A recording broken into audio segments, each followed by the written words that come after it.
नमस्कार मित्रांनो, मी अविनाश। हा जो व्ह्यू बघताय हा आहे सह्याद्री पर्वताचा आणि हा जो रस्ता सह्याद्री पर्वतातून गेलेला आहे तो म्हणजेच आंबाघाट। आणि जेव्हा मी गावी जातो तेव्हा कंपल्सरी या आंबाघाटामध्ये 5 ते 10 मिनिटं थांबतो।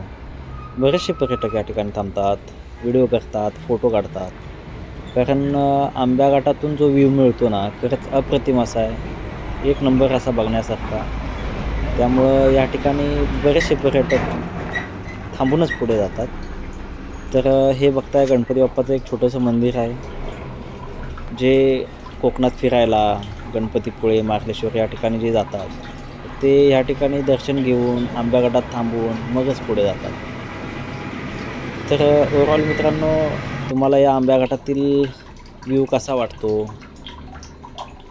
निसर्ग कसा वाटतो आणि आंबाघाटातील तुमचा अनुभव कसा आहे ते नक्कीच कमेंट्स करून कळवा। धन्यवाद।